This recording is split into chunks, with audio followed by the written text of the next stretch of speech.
हाय दोस्तों, मैं विकास कुमार आप सभी का स्वागत करता हूं अपने यूट्यूब चैनल पे विकास एजुटेक क्लासेस पे। आज हम इलेक्ट्रिक करंट का पार्ट 2 लेके आए हैं। पार्ट 1 में हम लोगों ने बात किया था आवेश के बारे में और विद्युत धारा के बारे में। इसमें हम बात करने वाले हैं विद्युत विभव के बारे में, विभवांतर के बारे में और सर्किट के बारे में, यानी कि विद्युत परिपथ के बारे में और विद्युत प्रवाह के बारे में। चलिए स्टार्ट करते हैं। पहला चीज़ विद्युत विभव के बारे में। विद्युत विभव क्या है, ध्यान से समझते हैं इसे, बहुत ही आसान है। यदि हम एकांक धन आवेश को, ध्यान से देखिएगा क्या लिखा हुआ, यदि एकांक धन आवेश को एक निश्चित बिंदु से, ये ए मेरा एक निश्चित बिंदु है, इस निश्चित बिंदु से अनंत तक, यहाँ अनंत तक ले आने में जितना कार्य होगा, वर्क, इसी को हम क्या कहेंगे, विद्युत विभव कहेंगे। विद्युत विभव कहेंगे, समझ गए। यानी कि एकांक धन आवेश को एक निश्चित बिंदु से अनंत तक ले जाने के लिए किया गया कार्य विद्युत विभव कहलाता है। ऐसा करते हैं आपको एक ही बार में याद हो जाएगा। मेरा यही कोशिश रहता है कि जब हम बता रहे हैं उसी समय आप याद कर लें। फिर से एक बार दोहराते हैं, एकांक धन आवेश को एक निश्चित बिंदु से अनंत तक ले जाने में किए गए कार्य को हम क्या कहते हैं, किए गए कार्य को हम विभव कहते हैं। विभव बराबर फॉर्मूला होता है कार्य बटा में आवेश, यानी कि V बराबर W/Q। याद रहेगा। यहाँ एक और फॉर्मूला बन सकता है W बराबर VQ। जब ये Q इधर जाएगा तो मल्टीप्लाई हो जाएगा, इस पलट जाएगा बराबर का, तो ये भी एक फॉर्मूला बन जाएगा। कार्य बराबर, यहाँ एक फॉर्मूला बन गया, कार्य बराबर क्या बन जाएगा, विभव और गुणे आवेश। ये भी एक फॉर्मूला यहाँ बन जाएगा। चलिए, ये तो हम लोग जाने विभव के बारे में। आशा करते हैं आपको एक ही बार में याद हो गया होगा विभव का डिफिनीशन। अब आगे हम बात करते हैं विभवांतर के बारे में। ये देखिए विभवांतर क्या है। कह रहा कि एकांक धन आवेश को एक निश्चित बिंदु से दूसरे निश्चित बिंदु तक ले जाने के लिए विद्युतीय क्षेत्र के विरुद्ध जो कार्य किया जाता है उसे विभवांतर कहते हैं। अब देखिए उसमें क्या हो रहा था कि एक बिंदु से, एक निश्चित बिंदु से दूसरे अनंत तक ले जा रहे थे, लेकिन इसमें क्या होगा कि एक निश्चित धन आवेश को एक बिंदु से दूसरे बिंदु तक, दूसरे निश्चित बिंदु तक ले जाने में जितना कार्य होगा, वर्क होगा, उसी को हम क्या कहेंगे, विभवांतर कहेंगे। या दूसरे तरीका से भी हम इसको डिफिनीशन दे सकते हैं कि ए बी दो बिंदु हुआ, दोनों का विभव अंदर अलग अलग है, तो इस प्रकार से हम भी अब इसको डिफिनीशन दे सकते हैं कि दो बिंदुओं के बीच के विभव के अंतर को विभवांतर कहते हैं। यानी कि यहाँ पर मान लीजिए भी ए हमारा है विभव और यहाँ पर भी बी है हमारा, तो यहाँ पर विभवांतर जो होगा, वो होगा दोनों बिंदुओं के विभवों का अंतर, तो भी ए माइनस भी बी। यानी कि ग्रेटर कौन है, ये जो भी ए का विभवांतर है ग्रेटर देन भी बी का विभवांतर है, तो ये हमारा फॉर्मूला हो जाएगा विभवांतर बराबर भी ए माइनस भी बी। अब चलते हैं, देखिए यहाँ पर वही फॉर्मूला लिखा हुआ है, विभवांतर बराबर कार्य बटा आवेश, क्योंकि कार्य तो अंतर है, आवेश है। यहाँ पर देखिए भी ए माइनस भी बी बराबर W/Q।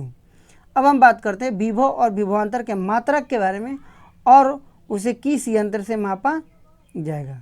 चलिए अब हम बात करते हैं विभव और विभवांतर के मात्रक जो होता है, इसका पहले फॉर्मूला होता है कार्य बटा आवेश। तो कार्य क्या होता है, जूल, और आवेश क्या होता है, कूलम्ब, यानी कि जूल प्रति कूलम्ब होता है, यही उसका ऐसा ही मात्रक होता है। लेकिन इसे हम वोल्ट के नाम से जानते हैं, इसी को हम वोल्ट के नाम से जानते हैं, यानी कि ऐसा ही मात्रक जो होता है विभव और विभवांतर का वोल्ट होता है। अब बात करते हैं कि विभव और विभवांतर जो होता है इसका माप किस यंत्र से किया जाता है। तो दोस्तों विभव और विभवांतर का माप वोल्ट मीटर से किया जाता है, जिसे हिंदी में हम विभव मापी करते हैं। यानी कि विभव मापी से हम वोल्ट को, यानी कि विभव को नापते हैं और इससे इस संकेत द्वारा दिखाया जाता है। और यहाँ पे जो इम्पोर्टेंट बात है याद करने लायक, कि जब भी कोई अगर परिपथ है, इस परिपथ में एक सपोज डेट यहाँ बल्ब लगाया हुआ है, ये बल्ब है, अगर इस बल्ब के, अगर हमको इस परिपथ के विभव नापना है तो इस प्रकार से हम इसमें वोल्ट मीटर को लगाते हैं। ये वोल्ट मीटर है, ये प्लस और ये माइनस हो गया। इस प्रकार से हम परिपथ में लगाते हैं। यानी कि देखिए एक बिंदु यहाँ है इसका, एक बिंदु यहाँ है, यानी कि इसको परिपथ में जब हम लगाते हैं तो समानांतर क्रम में लगाते हैं, याद रखना है, समानांतर क्रम में लगाते हैं। वहीं अगर बात करें हम एमीटर के बारे में, तो एमीटर को अगर परिपथ में लगाना रहता है तो इसको हम एमीटर, विद्युत धारा जो मापते हैं ना, विद्युत धारा मापने के लिए एमीटर का प्रयोग किया जाता है, इसको हम श्रेणी क्रम में लगाते हैं। तो ये दो क्वेश्चन इंपॉर्टेंट है याद करने लायक, कि जब भी हम एमीटर को परिपथ में लगाते हैं तो श्रेणी क्रम में लगाते हैं, और जब भी हम विभवांतर यानी कि वोल्ट मीटर को लगाते हैं परिपथ में तो समानांतर क्रम में लगाते हैं। ये दोनों बात हम लोग को याद रखना है। चलिए अब आगे चलते हैं, आगे सीखते हैं हम विद्युत परिपथ के बारे में। अगला हम विद्युत परिपथ के बारे में सीखते हैं। तो विद्युत परिपथ क्या है? कुछ नहीं है, आसान है। अगर आप घर में एक बल्ब ले लेंगे, ये एक सपोजेड बल्ब हो गया, और इस बल्ब को आप एक बैटरी के माध्यम से इस प्रकार से जोड़ देते हैं। यहाँ एक बैटरी हो गया, सपोजेड ये बैटरी है, इसका प्लस है, ये माइनस है, ठीक है। तो इस जोड़ देंगे तो यहाँ क्या होगा, बल्ब जलने लगेगा, बल्ब जलेगा। बल्ब जलेगा इसका मतलब क्या होगा कि इसमें जो विद्युत धारा है वह प्रवाहित होने लगा, लगातार इससे विद्युत धारा का प्रवाह होते रहेगा। और इस प्रकार के जब आप बना दिए यंत्र, इसी को हम लोग कहते हैं विद्युत परिपथ। अब थोड़ा सा परिभाषा की ओर चलते हैं। तो कह रहा है कि एक चालक का ऐसा बना हुआ पथ जिससे लगातार विद्युत धारा का प्रवाह होता है उसे विद्युत परिपथ कहते हैं। विद्युत परिपथ में ऊर्जा का एक स्रोत होता है, जाहिर सी बात है यहाँ ऊर्जा का एक स्रोत डाले हैं, बैटरी डाले हैं, और इसके अलावा भी बहुत सारे उपकरण होते हैं। जैसे आप यहाँ देखिए, ये भी एक परिपथ है, इसमें एक स्विच लगा हुआ है, एक बल्ब लगा हुआ है, एक रजिस्टर लगा हुआ है, और यहाँ एक नहीं बल्कि 3 बैटरी लगा हुआ है। और इस प्रकार से जब इसको जोड़ेंगे और स्विच को हम क्या करेंगे, स्विच को जब हम ऑफ करेंगे मतलब कि इसको जब हम ऑफ करते हैं तभी विद्युत धारा का प्रवाह होता है। तो ये क्या होगा, बल्ब जलने लगेगा, यानी कि विद्युत धारा का प्रवाह इसमें होने लगेगा। इसको देखिए संकेत के रूप में यहाँ दिखाया गया है। बल्ब का संकेत ये होता है, स्विच का संकेत ये होता है, बैटरी का ये होता है, और रजिस्टर का ये होता है। यानी कि जब इसको हम दिखाते हैं तो एक सांकेतिक रूप में दिखाते हैं, बल्ब का सभी चीज़ का संकेत बनाते हैं। तो ये तो समझ गए हम लोग यहाँ विद्युत परिपथ के बारे में। जो घर में हमारे वायरिंग है वो भी एक प्रकार का विद्युत परिपथ बनाया गया है। विद्युत परिपथ का शाब्दिक अर्थ अगर हुआ तो विद्युत को प्रवाहित होने के लिए एक पथ यानी कि रास्ता बनाया रहता है, तार को जोड़ के एक दूसरे से, उसी को हम लोग विद्युत परिपथ कहते हैं। अगला हम बात करते हैं कुछ महत्वपूर्ण उपकरणों के प्रतीक के बारे में। जैसे मैंने बात किया कि विद्युत परिपथ को जब दिखाना है तो बहुत सारे उसमें हम लोगों ने सिंबल यूज किया था। तो कुछ महत्वपूर्ण सिंबल के बारे में बात करते हैं, जो परिपथ को बार बार जब हम लोग पढ़ेंगे तो ये सारे सिंबल उसमें दिखाई देंगे। जैसे ये मेरा पहला हो गया, ये पहला मेरा है विद्युत सेल है। सेल में ध्यान देने वाला कि एक इसका बड़ा लाइन होता है, एक छोटा लाइन होता है। जो छोटा लाइन होता है वो निगेटिव दिखाता है और जो बड़ा लाइन होता है वो पॉजिटिव दिखाता है, यानी कि प्लस माइनस और प्लस। और जब सेलों का समूहन होता है उसे हम लोग बैटरी कहते हैं, यानी कि एक से अधिक सेल रहता है एक दूसरे के साथ जुड़ा हुआ, उसे हम लोग क्या कहते हैं, उसे हम लोग बैटरी के नाम से जानते हैं। ठीक है, अब हम जानते हैं स्विच के बारे में। स्विच देखिए यहाँ 2 स्विच दिया हुआ है, स्विच का 2 चित्र दिया हुआ है। एक जो स्विच है वह खुला हुआ है यानी कि ऑन है, और एक स्विच ऑफ है। तो याद रखना है, मैंने अभी बताया आपको कि जब स्विच ऑफ रहता है तभी वो एक दूसरे परिपथ से जुड़ा हुआ रहता है यहाँ पे, और तभी वो विद्युत धारा का प्रवाह करता है। यानी कि जब स्विच खुला हुआ रहता है तो विद्युत धारा का प्रवाह नहीं होता है, स्विच बंद रहता है इसका मतलब विद्युत धारा का प्रवाह होता है।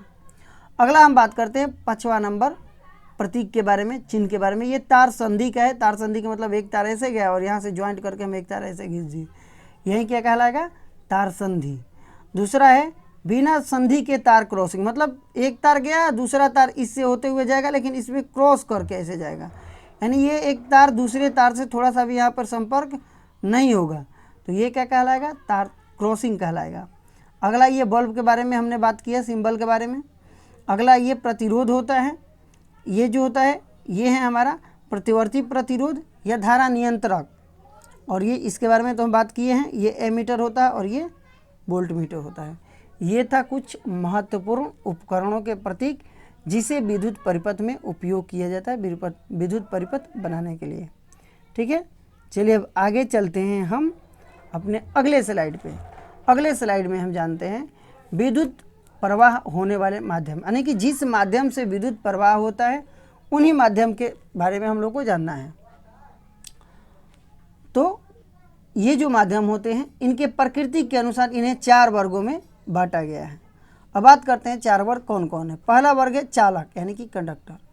यह एक ऐसा पदार्थ होता है जिससे जो विद्युत आवेश होता है वो आसानी से प्रवाहित हो सके, जिसे चालक कहते हैं।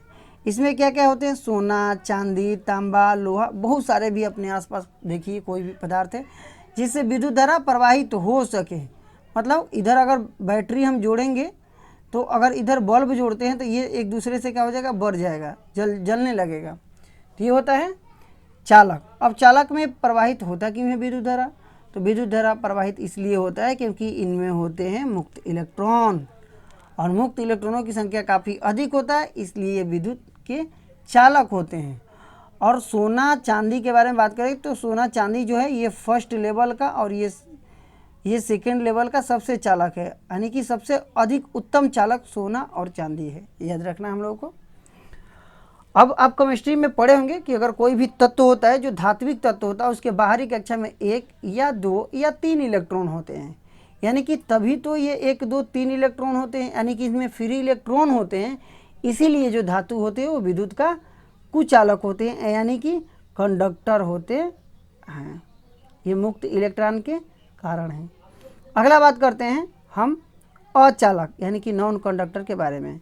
यह एक ऐसा पदार्थ होता है जिसमें विद्युत आवेश का प्रवाह नहीं होता है, सिंपल सी बात है। अब क्यों नहीं होता है भाई, क्योंकि इनमें मुक्त इलेक्ट्रॉनों की संख्या नगण्य होता है, यानी कि मुक्त इलेक्ट्रॉनों की संख्या नहीं होता है। जैसे सल्फर हो गया, रबड़ हो गया, कागज़ हो गया, प्लास्टिक हो गया, सूखी लकड़ी हो गया, और भी बहुत सारे हमारे आसपास ऐसे चीज़ है जिससे विद्युत धारा का प्रवाह ना हो सके, इसलिए ये क्या कहलाते हैं, अचालक कहलाते हैं। चलिए अगला हम बात करते हैं। जो अगला हम लोग को पढ़ना है वह पढ़ना है, यहाँ तो हम लोग पढ़ें, अब हम लोग पढ़ेंगे अर्धचालक के बारे में।